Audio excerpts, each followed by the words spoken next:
Hey everyone, and welcome to This Explainer. I am so incredibly thrilled to guide you through our session today. We're literally diving into a complete masterclass on unlocking a hidden mental superpower that we all already possess, but, well, very few of us actually know how to use. We're talking about the sixth sense. By the time we wrap up today, I promise you're going to see your own mind in a totally different light. We won't just cover the cool science behind it, but exactly how you can practically apply this in your daily life and your career. All right, let's jump right in. Okay, quick question for you. Have you ever just been sitting at home, maybe thinking about a friend you haven't spoken to in, I don't know, months, and then suddenly, bam, your phone rings and it's them? Or maybe you're walking down the street having a whole imaginary conversation with a relative in your head, and then you literally bump into them at the very next corner? Crazy, right? We usually just brush these moments off. We call them coincidences, a fluke, maybe a stroke of luck, or just a total accident. But what if it's not a coincidence at all?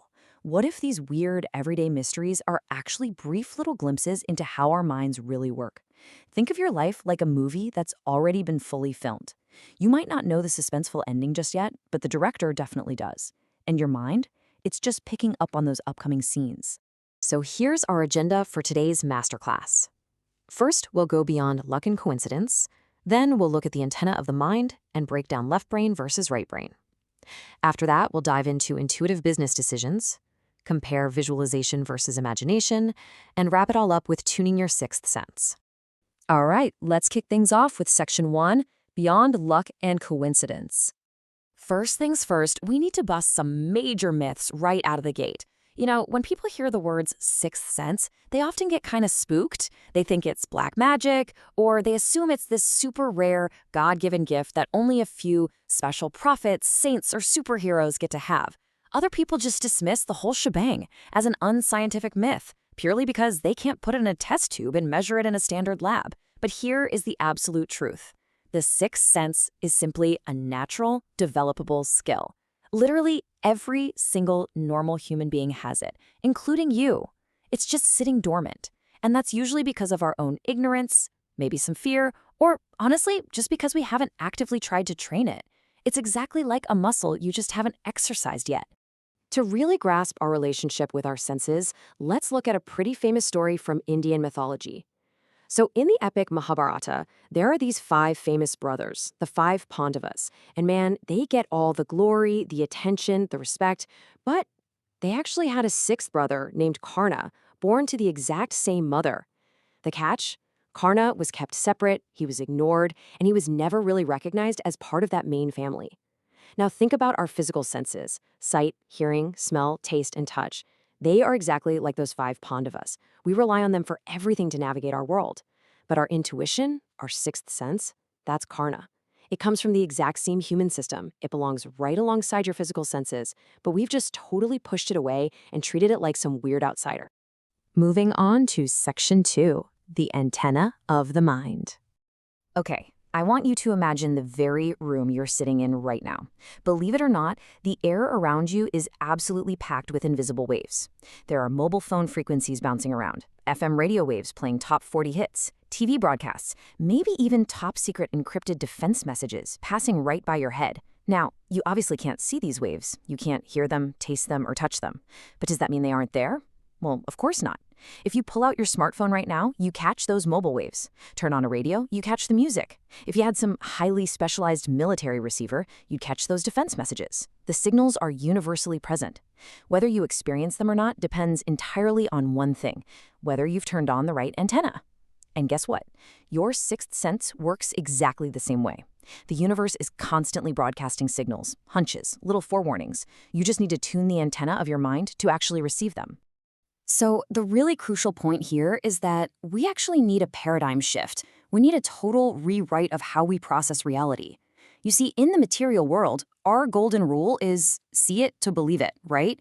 We demand hard physical proof before we accept something as a fact.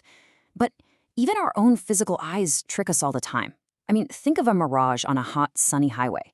You clearly see water on the road, but it's just an optical illusion. Your visual proof is lying to you. Now, flip that around. In the intuitive world, the rule is the exact opposite. It's believe it to see it. You literally have to trust that the unseen signals are there first.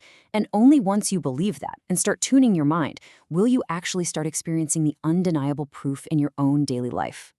Let's take this just a step deeper. Think about what happens when you go to sleep and dream. If you're having a dream where you're washing your hands under a tap, that cold water feels incredibly real, doesn't it? You feel the wetness on your skin, you see the water flowing, you hear it splashing in the sink. While you are inside that dream, it is 100% your reality. It's only when you wake up that you're like, oh, wait, that was just an illusion created by my mind.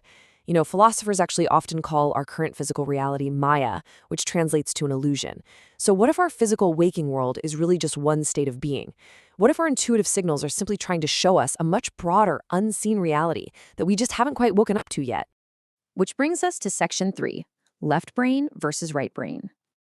So our brain basically has these two hemispheres, and they process the world in completely different ways. The left brain, that's your logical, conscious mind. It relies strictly on those 5 physical senses we just talked about.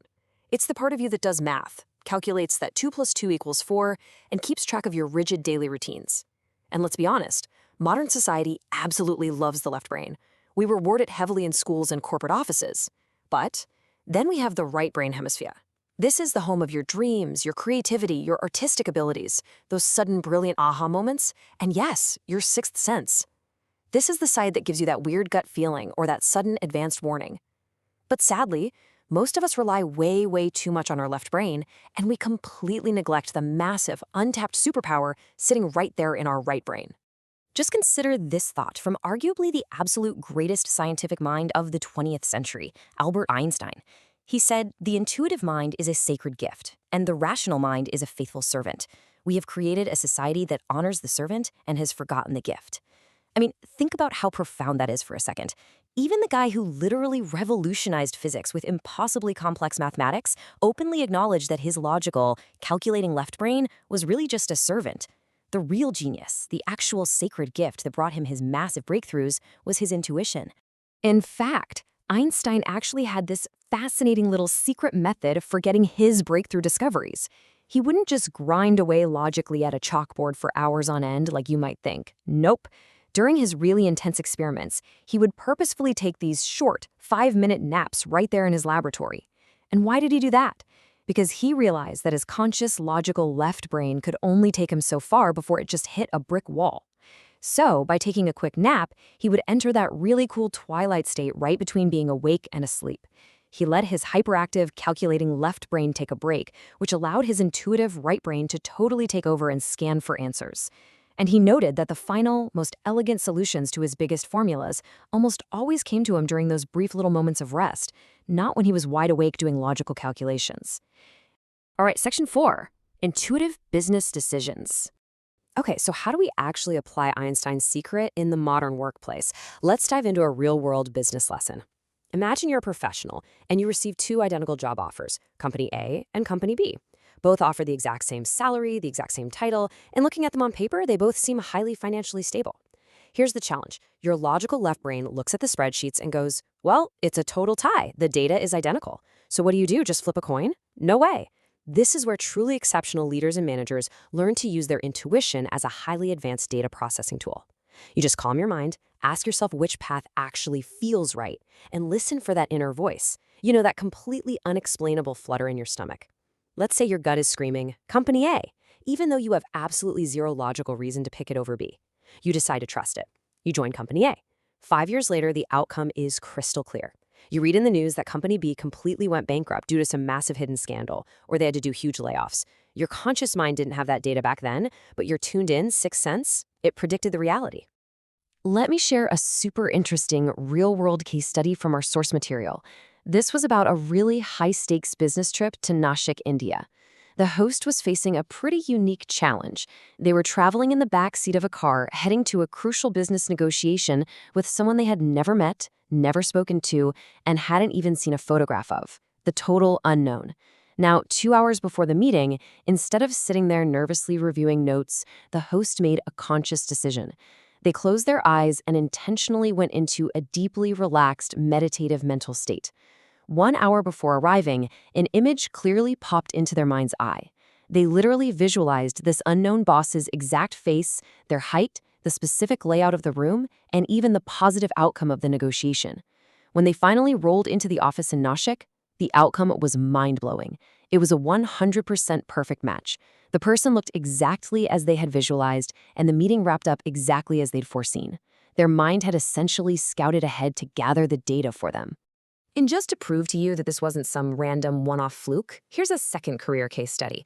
Early on in their career, the host was commuting to Churchgate for an interview for a junior advocate position.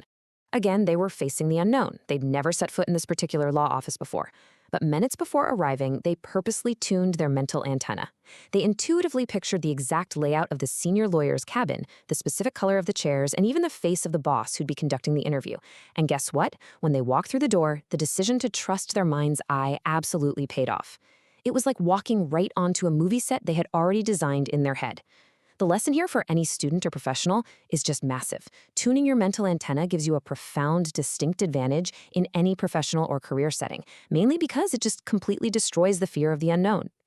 Let's move to Section 5, Visualization versus Imagination. So, now that we've seen the unbelievable power of the mind's eye in business and career settings, we need to learn the actual technical tools to develop it. The first mental tool is visualization. Let's define this really simply. Visualization is the act of bringing something you already know into your mind's eye. Fundamentally, it's a mental recall exercise. For example, if you're sitting at your desk in the office right now, I want you to close your eyes and just try to picture your kitchen at home.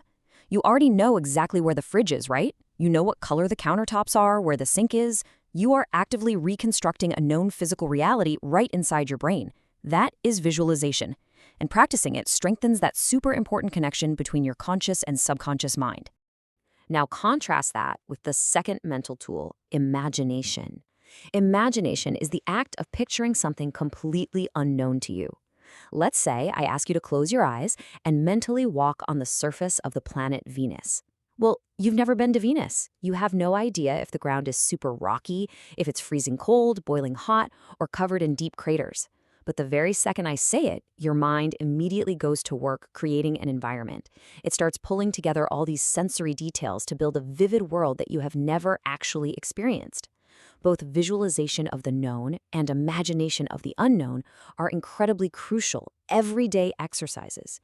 You use them to warm up that right brain muscle and actively develop your sixth sense. And finally, Section 6, tuning your sixth sense. All right, as we bring this masterclass home, what are the real key takeaways and practical applications that you should start implementing today? First off, start respecting your hunches. Seriously, stop immediately dismissing that quiet little inner voice or that sudden flutter in your stomach when you're trying to make a decision.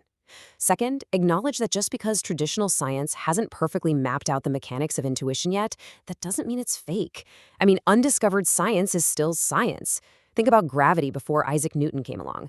Third, make it a goal every single day to balance your rigid, logical left brain with your creative, intuitive right brain. Give them both some love. And finally, know that this is a journey. To truly master this, you're eventually going to want to prepare to learn and practice specific meditative brain exercises so you can intentionally and reliably tune that mental antenna of yours. And remember, the everyday applications of this are just so practical.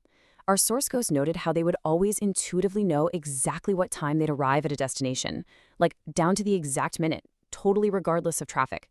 Or how they inherently just knew if they were going to find a parking spot in a crazy crowded, busy area. They even talked about walking into this massive bookstore, looking for one highly specific, rare book, and intuitively walking straight to the back corner of the store, somehow knowing that the single copy left was sitting right there waiting for them. It's wild. Your mind is basically a supercomputer. It's constantly predicting and navigating reality to make your life smoother and way more efficient. You just have to be willing to actually listen to the broadcast. So we're going to leave you with this final, truly provocative thought to ponder today. If your mind actually possesses this unseen, completely natural superpower to predict, navigate, and even shape your very reality, what incredible future are you going to choose to tune into today? The signals are out there right now, just waiting for you to pick them up. Thank you so much for joining us for this Explainer Masterclass. We will see you next time as we continue to decode the fascinating, absolutely unlimited capabilities of the human mind.